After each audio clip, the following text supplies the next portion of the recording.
यज्ञा प्रजा सृष्टा पुरोवाच प्रजापतिः अनेन पृषभिष्य ध्वमेशः वो अस्ति स्वष्ट कामधुक। श्रीमद्भागवत गीता का 3 अध्याय का यह श्लोक यज्ञों की और प्रजा की उत्पत्ति की बात करता है।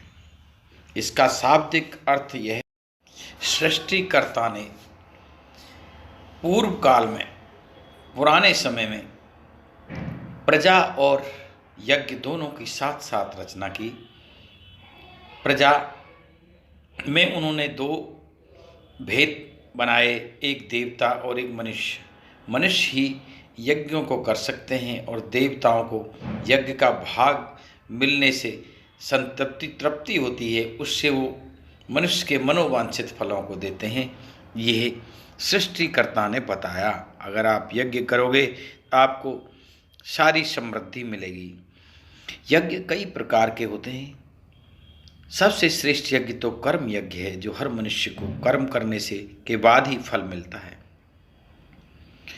कुछ लोग जप यज्ञ, तप यज्ञ और परोपकार यज्ञ भी माना जाता है। त्याग यज्ञ भी एक प्रकार, किसी के लिए कुछ त्याग देना, ये भी एक यज्ञ का ही प्रकार है। अन्य बहुत सारे प्रकार हैं जो सृष्टि की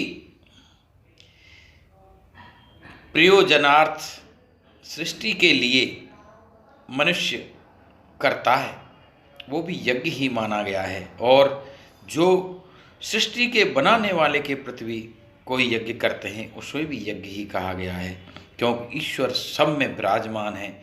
यज्ञों का यही विस्तार है। कलयुग की आपाधापी में इन यज्ञों के करने में मनुष्य को बहुत परेशानी का सामना करना पड़ता है। इसलिए श्री कृष्ण चैतन्य महाप्रभु ने एक नाम यज्ञ मनुष्य जाति को दिया। हरे कृष्ण कृष्ण कृष्ण हरे हरे, हरे राम राम राम हरे हरे। इसका जप, इसका भजन और इसी का कीर्तन करने से, इसको संकीर्तन यज्ञ से मनुष्य इस भवसागर को पार कर सकता है। आनंद गोपाल गीता इस श्लोक को इस प्रकार काव्य में परिवर्तित करती है। प्रजा यज्ञ दोनों पुजाए, सृष्टा प्रजा यज्ञों पुजाए, फिर उनने ये वचन सुनाए, यज्ञ तुम्हें समृद्धि देगा, यज्ञ जगत समृद्धि देगा, इच्छा भौतिक पूरी कर देगा, भौतिक इच्छा पूरी कर देगा। इन यज्ञों को करते रहने से जो उन यज्ञों के इष्ट देवता हैं, उनको भोजन मिलेगा और वो तुम्हारे जीवन का कल्याण करेंगे। ये 2 पक्षी सृष्टि बनाई है, एक तरफ देवता और एक तरफ मनुष्य। यही इस आशय का मत है।